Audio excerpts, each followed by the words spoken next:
Montgomery. It's 20 minutes after 10. I'm Ace Anderson behind the mic with the sounds you like. Here we go with John Lee Hooker. Boom, boom, boom, boom. I'm gonna shoot you right down, right off of your feet. I'm 5 years old, and I'm riding on the bus, and I can't sit down, and I'm asking my brother why. And then, a white guy would get on and sit in the seat. And I said, they sitting there? That was the law back then. Oh, yeah. Talk that talk. Walk that walk.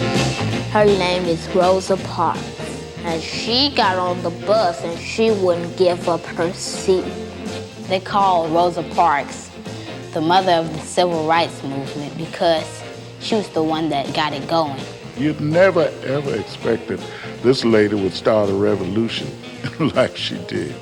But as I say, there comes a time.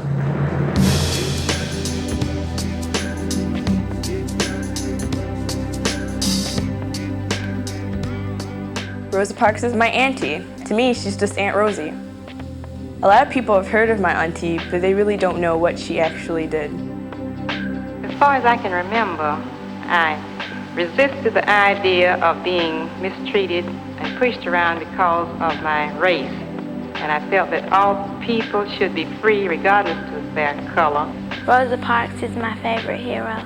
She was brave enough to not get up. She refused to get up. In one amazing moment, she changed the course of American history.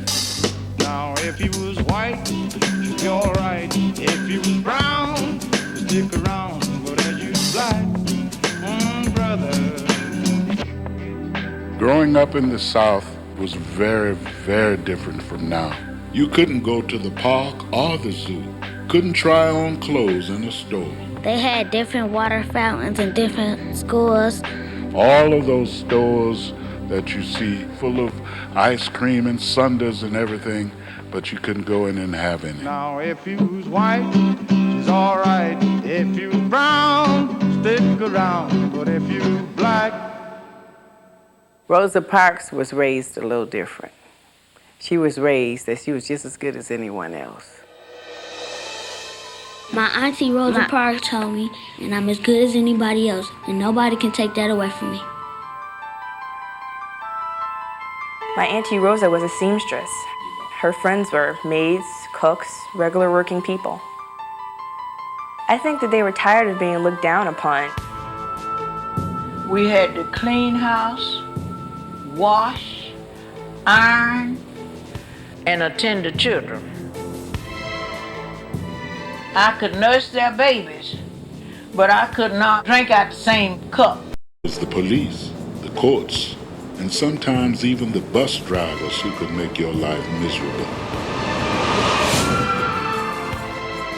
First 10 seats were reserved for white folks, even if there were no white folks on the bus. The system was different from town to town, but the intent was always the same: the blacks in the back. We didn't have any car, we didn't have any transportation, we had to ride the bus.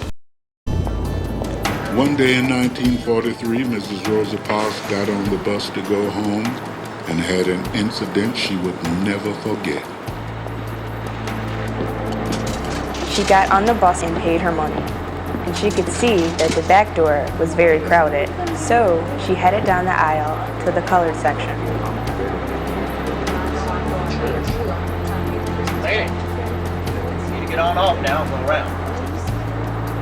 Can you imagine putting your money in the box and having to get off the bus and go around to the back door to get on the bus? Woman, did you hear what I said? You need to get on off now and go around. Come on now. She didn't see why she would have to get off since she was already in the back. He was about to hit her. I mean, just really hit her in the face. And she told him, "You better not hit me." She was shy and she was quiet and timid, but inside it's like something more. Off my bus, I've had just about enough of this. Go.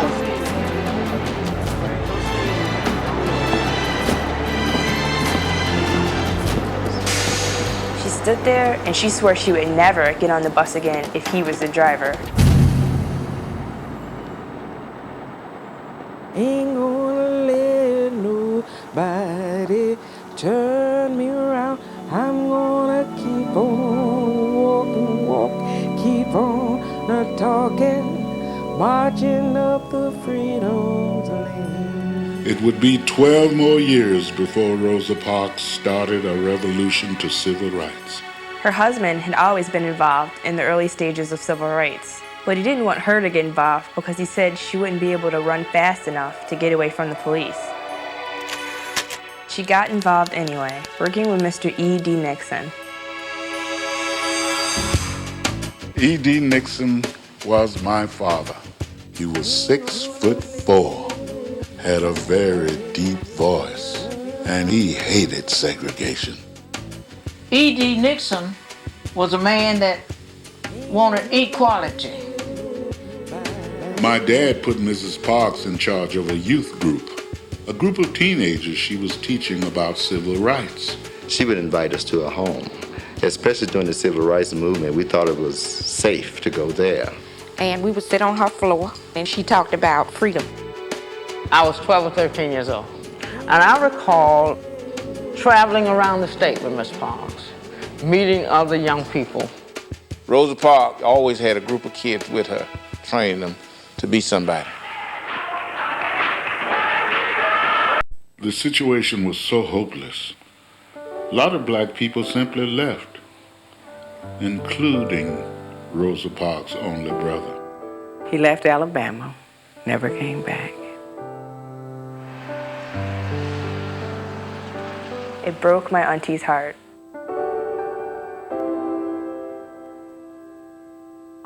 Not all whites treated blacks so badly. Some could see the injustices very clearly and set out to do what they could to help. Rosa Parks worked for Virginia Durr, and they became good friends. Mrs. Parks would come in Saturday, and she and my mother would sit in the back bedroom and sew and talk. Mrs. Durr decided to sponsor her at a retreat called Highlander in the foothills of Tennessee, where the people were very excited about a new idea, nonviolence. And for the first time in her life, she lived with white people, ate with them, sang songs with them. The main thing she learned that she was among white people and was treated equally. Rosa Parks came home from Highlander knowing that she was not alone, that she could take a stand and maybe even make a difference. And it started on a bus. On December 1st, 1955, after working all day, very tired, I got the bus to go home. Cleveland Avenue bus was very crowded, and just back of where the last white seat was, there was one vacancy, and I don't know why somebody else had not taken that seat. I took that last vacant seat. Mrs. Parks made one mistake that day. She didn't notice who was driving.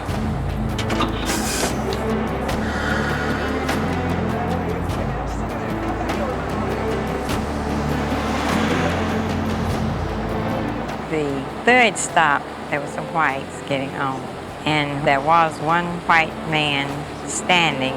There's a hill. Y'all need to get up now and give me them seats. Go on. 1, 2, 3, 4. Let's go.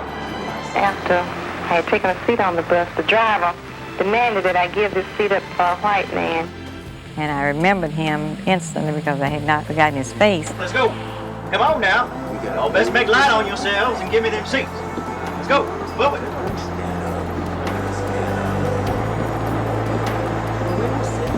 There you go. What that man was demanding was that 4 black people got up so that just one white man could sit down. I just moved next to the window, so he asked me if I was going to stand up. I said, no, I'm not. Woman, are you going to give me that seat? I didn't feel that I was being treated as a human being. I refused to give up this seat. I said no, and I wouldn't give it up. Take notice, Mrs. Parks was not sitting in the white section of the bus. She was sitting in the black section. But if they needed that seat for whites, you were out of there. And he said, well, if you don't stand up, I'm going to call the policeman and have you arrested. That's what I'll do. That's what I'll do. I'll have you guys arrested, sure enough. I felt that I had had enough, and this was truly the end of being pushed around. It was late in the afternoon, the best I remember. A patrol car got a disturbance call. I was a motorcycle patrolman at that time, and I was close by.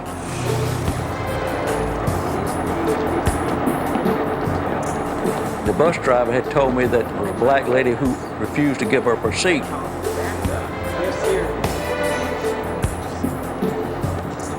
After arriving on the scene, I waited till patrol got there. We boarded the bus and found the lady. The driver did point me out, and he said, that one. He said, lady, you're under arrest, and she said you may do that.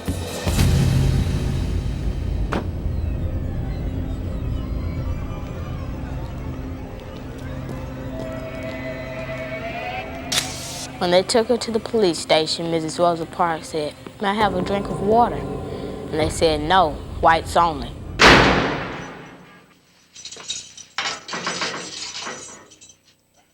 When she finally got to use the phone, the first person she called was her husband. The first thing that came out of his mouth was, did they beat you?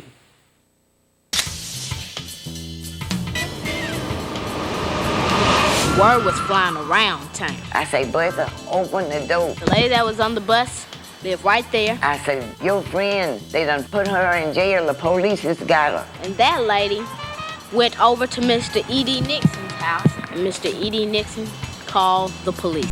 Mr. Nixon came by and got my husband and me, and we went down to the jail, and Mr. Nixon made bail for her. And then he went back to her house and told her, this is the case I've been waiting for. I want to use your case to fight the buses. I said, you know, we've took this stuff long enough. I said, I'm going to call the people together and organize a bus boycott. They needed a test case, someone who hadn't been in trouble, who was quiet. When Mr. Raymond Parks came into work that morning, I overheard him saying that his wife had been arrested, and he thought that the two of them would be killed. He was very frightened. And I think at that point, all of us started to realize that something was about to happen.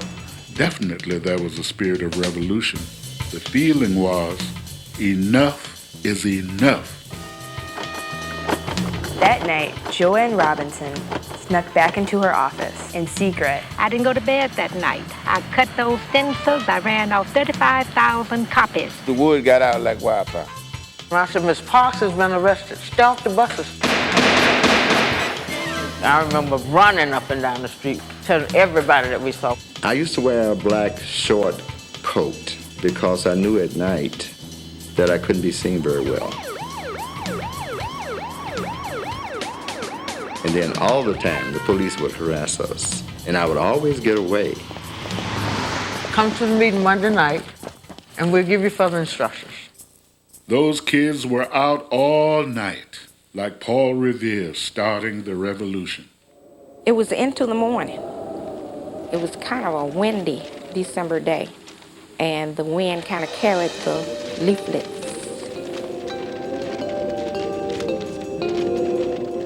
This church had a white pastor, but the unique thing about it was an all-black congregation. I'm Reverend Robert Gratz. I'm the pastor of the Trinity Lutheran Church here in Montgomery. On Sunday, the 4th of December, 1955, I told the members of the congregation that they should stay off of the buses that next day. At the beginning, we thought it was just going to be a one-day boycott. All the ministers got up in their pulpits and started telling people, now is the time. Tomorrow is the day. I couldn't sleep. I don't know if I got a wink of sleep that night.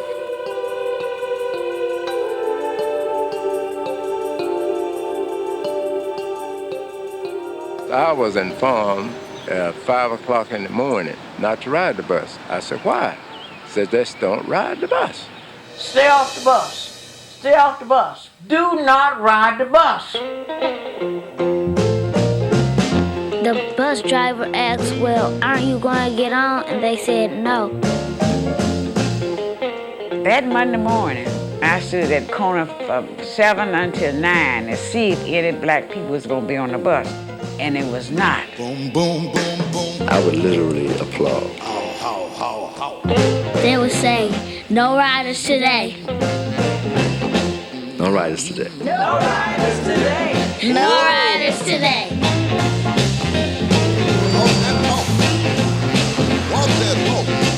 I remember walking and the excitement and the novelty. You're gonna walk to school today. Here's a scoop from the Ace. There's going to be a little showdown at the courthouse today. On the first day of the bus boycott, my grandfather was driving people to work. I hit the streets and drove people to work all over town. And then as soon as Mrs. Parks' trial came up, I rushed to the courthouse, and there was a huge crowd of black people there. A trial lasted 5 minutes. They found her guilty of disturbing the peace and started a battle which would go all the way to the Supreme Court. I remember me and Francis saying, they messed with the wrong one now. We knew that was something big happening, but we didn't know what. My Uncle Al has always been kind of nosy. I decided to go underneath the house so I can listen to what they were saying. And I overheard Mrs. Parks say, they're going to have a mass meeting. He was eavesdropping. Hello, Montgomery, and a big reminder, there will be a meeting tonight at the Holt Street Baptist Church. People started gathering early in the day. People just came out of nowhere. They filled up the church. They filled up the grounds around the church. They had to block off the neighborhood.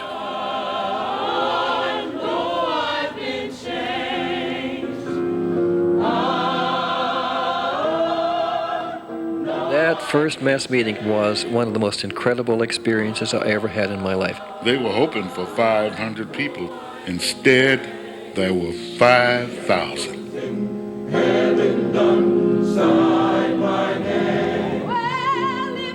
When Mrs. Parks was introduced, it was almost pandemonium.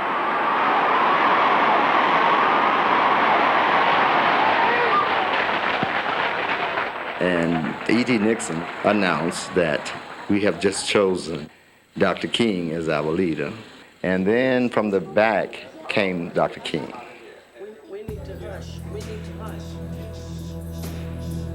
Martin Luther King was really the new kid in town. He was a young preacher with a brand new baby and a pretty wife.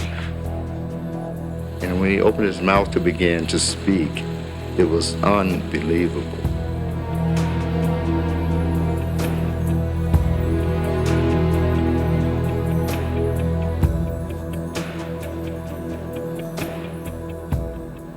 On the 5th of December, 1955, fine, dignified, disciplined, courageous seamstress from this community was sitting down on a bus. Sister Rosa Parks, with dignity and discipline, said in substance that the cup of endurance has run over. I can take it no longer. Martin Luther, back in the 16th century, who said, "Here I stand and I can do none other, so help me God." It was Rosa Parks who on the 1st of December said, "Here I sit and I can do none other, so help me God."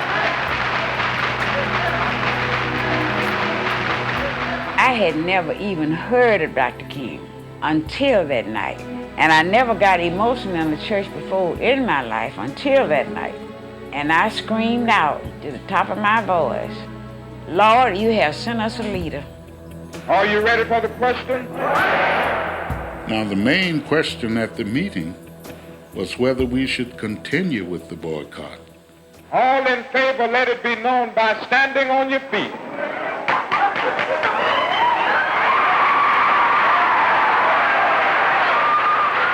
But I know she was happy. I said, well, hey, maybe this is going to work. I got some backup. Looking good, Montgomery.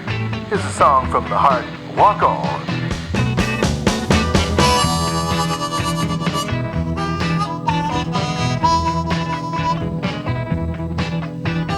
Unsung heroes of the movement was the maids and cooks and porters.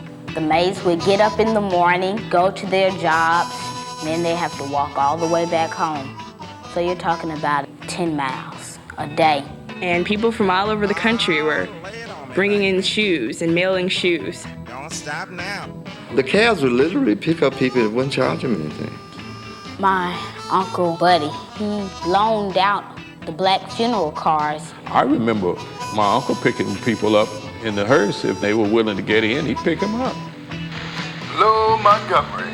Now listen up, Alabama. It's going to be a hot, hot, hot one, and you know what I mean. So keep your cool, brothers and sisters.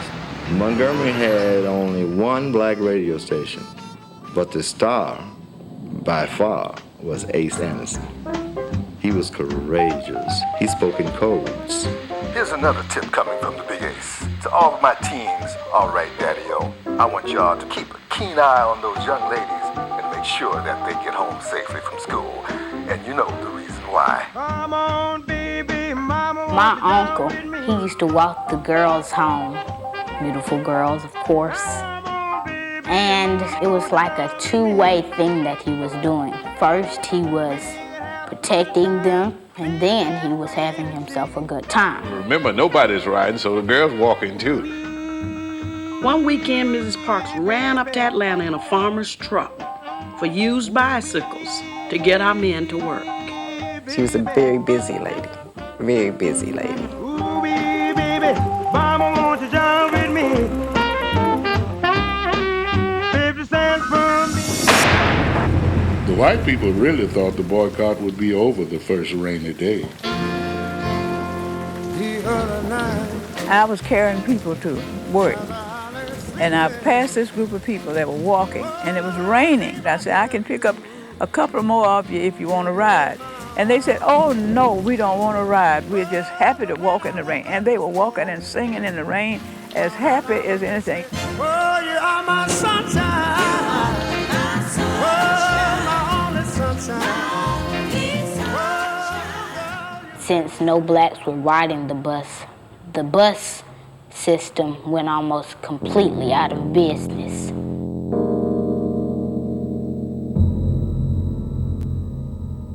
It was a shock for a lot of whites. If we whites win the battle here, it will encourage white people everywhere to take back the territory that we've been losing during the past 10 years. I think the white community was stunned. It was the first time where the blacks finally stood up and said no more. And I think it scared the heck out of the white community. There was a rally of whites that filled the Coliseum. One guy got up and said, we're going to teach Rosa Parks a lesson. 1 month into the boycott, Rosa Parks was fired from her job. They said that things was getting slow, but it was during the busiest time of the year, December, the week after Christmas. Senator Engelhardt, just what is the Citizens Council trying to do? We are trying to make every white man in Alabama stand up and be counted. You're looking at a way of life that has gone on for hundreds of years, and it's beginning to end. Funny enough, one of the biggest helps to the boycott was the white women who would sneak out and drive their maids. And their husbands didn't like it at all. The whites was like this. They could be for you, but they didn't want to let the other whites know that they were for you. Here's another important announcement. The pickup spot for drivers today is E.L. Posey's parking lot. You know where it is, so if you need a ride today, it's Posey's parking lot. By that time, we were organized. Where you going? Where you headed? The churches took up collections to buy shiny new station wagons. They called them rolling churches, and we were riding in style. I'm gonna let it shine, oh, this the light of mine. I'm gonna let it shine, oh, this the light of mine. I'm gonna let it shine, let it shine, let it shine, let it shine. And a big reminder, there'll be a mass meeting tonight at the Bell Street Baptist Church, and the King will be speaking, so don't miss the meeting.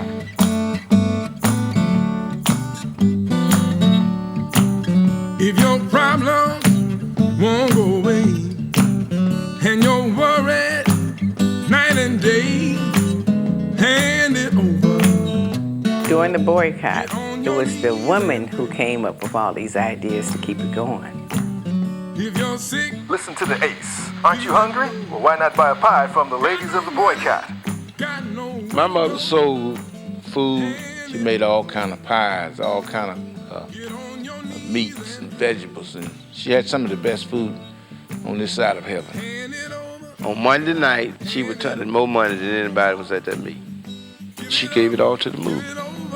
The teachers wouldn't give the kids homework on Monday because they knew they was going to the meeting. We used to have a dance every Wednesday. To all my brothers and sisters, there'll be a dance tonight at the Elks Club to raise money for the carpool. And I'll be looking for your face in the place because I'll be there.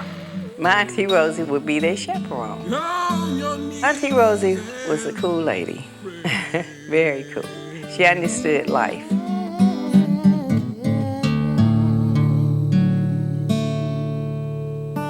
By that time, our boycott was making the news. What do colored people now hope to gain by pressing the segregation fight at this time? Well, we hope to achieve equal rights as any human being deserves. How long do you think it would take? I have no idea how long. By about midwinter, the whites finally realized this little protest was not going away. For several weeks now, we have been involved in a non-violent protest. Even if we have to receive violence, we will not return violence. The atmosphere was charged with so much hatred at that time. I mean, it was a mean, ugly time. We still have the attitude of love, and we are still insisting that violence is self-defeating, that he who lives by the sword will perish by the sword. During the boycott, my aunt had already gotten a lot of death threats, people threatening to kill her. The threats just kept coming, and coming. All times of day and night, they would get threats. Then one night, in the housing project, the Ku Klux Klan came marching through the middle. The Ku Klux Klan came right down the middle with their fire and robes, right past Mrs. Parks' home. Little kids were in the windows looking out. People were just terrified. They bombed E.D. Nixon's home just behind me. People's Cab Company bombed. In fact, my uncle was in the station at that time. There was one night that all bombs were going off at all churches at one time. My grandparents' house was bombed twice. Let me tell you something about Mrs. Parks. When our house was bombed in August of 1956, we lost a lot of dishes. Windows were broken and pots and pans and everything flew off the shelves, and Mrs. Parks simply disappeared. And when we went looking for her, we finally found her in the kitchen, sweeping up the broken dishes. What we did not know was that one of our neighbors was going door to door asking people for donations, and with that, she bought us a new set of dishes. And Mrs. Parks said when they bombed the Gretzes, they bombed us. We were afraid they were going to bomb Dr. King's home. We were always afraid for him. It was not a question of whether or not it would happen. It was always a question of when. We was at a mass meeting at First Baptist Church. It wasn't too long after the protest had started. I should first make you intelligent of what is happening legally. Dr. King was speaking, but a young man named Whaley walked over and whispered something to him. Martin Luther King lived 2 doors down. and my sister and I were watching TV in the front room. There were 12 sticks of dynamite. Glass was shattering all around us, and the impact was so great it knocked my sister out of the bed. I dropped everything and immediately went to see the damage that was done.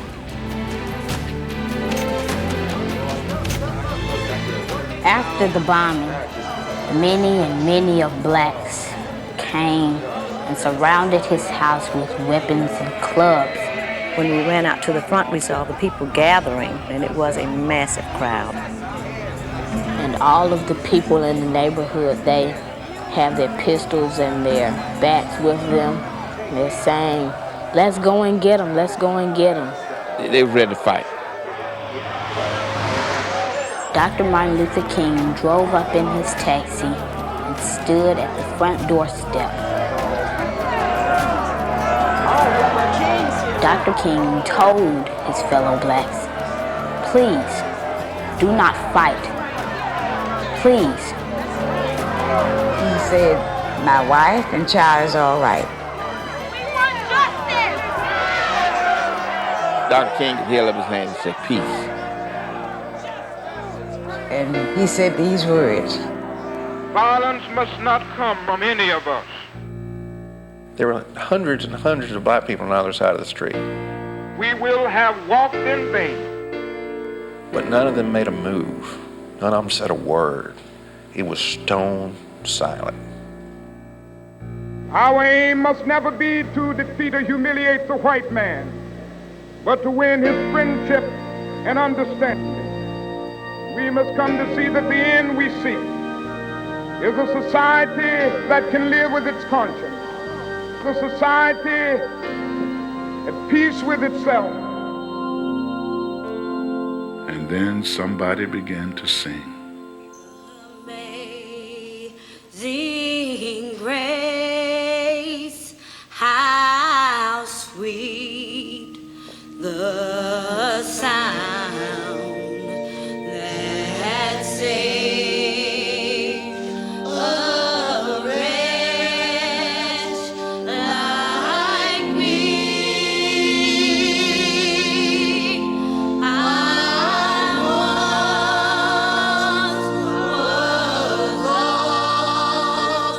That night was a big turning point for the black community, because the whites had done all they could to try to hurt us. They tried to kill Dr. Martin Luther King, and still we remain nonviolent. The next morning, my aunt was there with the broom ready to help and clean up. Our people were strong. They bombed our houses. They beat us. But all through this, we stuck together and were strong together. And we won. At the end of the boycott, our 11th grade teacher stood up and announced, the Supreme Court has just struck down segregation. And we all stood up and applauded.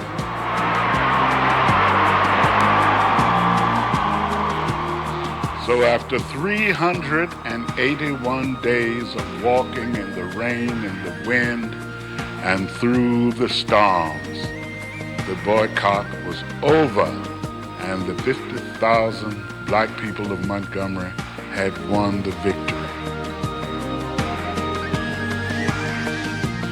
The boycott changed the heart and soul of black folk. That was the first beginning of you feeling like you could be somebody. And it felt good.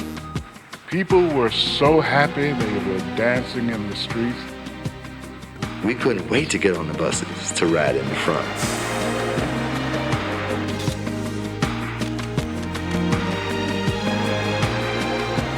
The day my auntie got on the bus and sat on the front seat, she looked up and couldn't believe it was the same bus driver. His name was James Blake from a town called Equality, Alabama. Oh, there was some mighty times. Mighty, mighty times.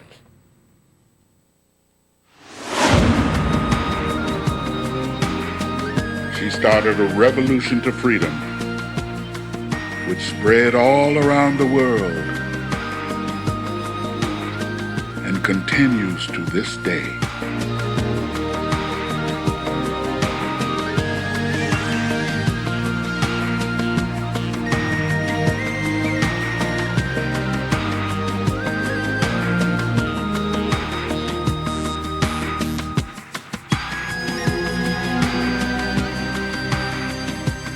My auntie Rosa Parks told me I'm as good as anybody else, and nobody can take that away from me.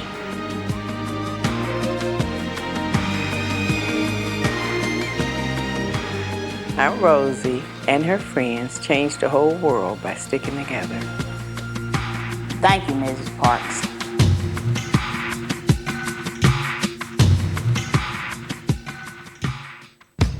If you was white, you're alright. If you was brown, stick around. But as you black, brother, get back, get back, get back. I hope built the country, and I fought for it too. Now I guess that you can see what a black man have to do. This is if you was white, you're alright. If you was brown, stick around. But as you black, brother, get back, get back, get back, get back, get back, get back, get back, get back, get back, get back, get back, get back, get back, get back, get back.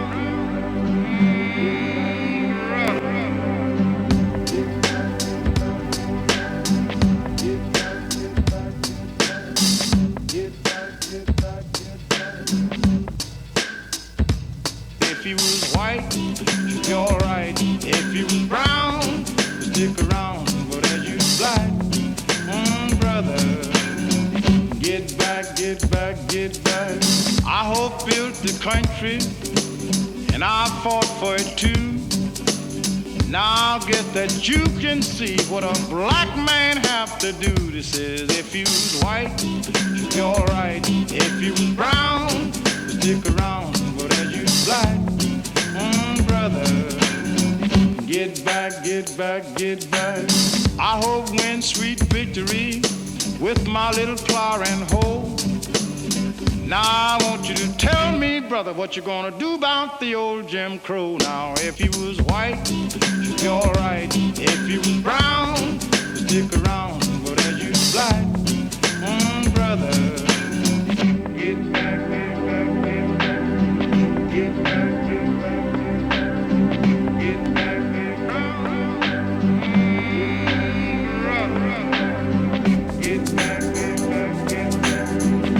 back, get back, get back. Get back.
get back, get back, get back, get back, get back, get back, get back, get back, get back, get back, get back.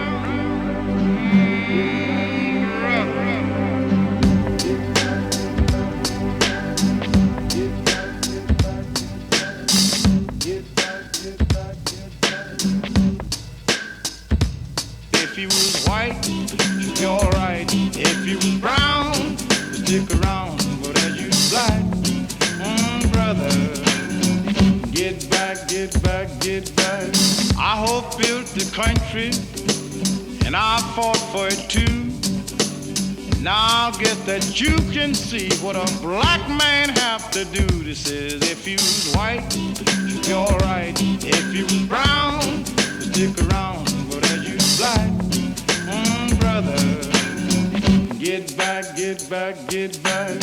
I hope win sweet victory with my little plow and hoe. Now I want you to tell me, brother, what you're gonna do about the old Jim Crow. Now if you was white, you're alright. If you was brown, stick around. But as you black, brother, get back, get back, get back, get back, get back, get back, get back, get back, get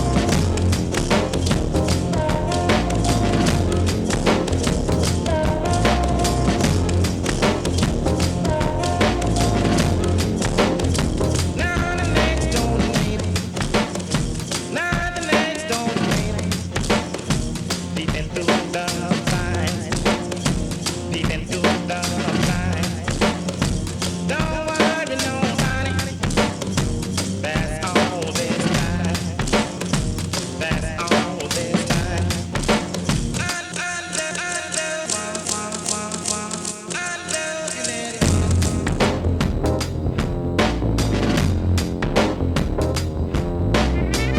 back, get back, get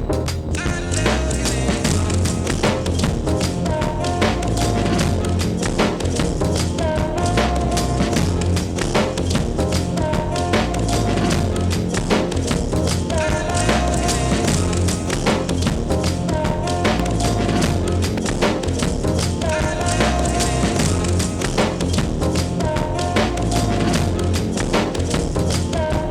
get back,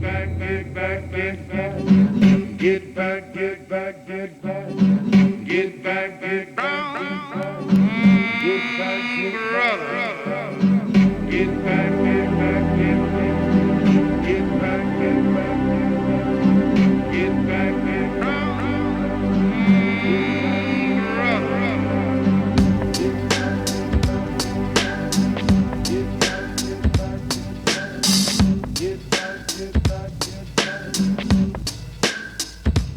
if you was white, you're alright. If you was brown, stick around. But as you black, brother, get back, get back, get back.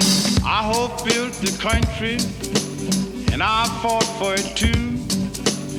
Now get that you can see what a black man have to do. This is if you was white, you'd be alright. If you was brown, stick around. But as you black, brother, get back, get back, get back. I hope win sweet victory with my little plow and hoe. Now I want you to tell me, brother, what you gonna do about the old Jim Crow. Now if you was white, you'd be alright.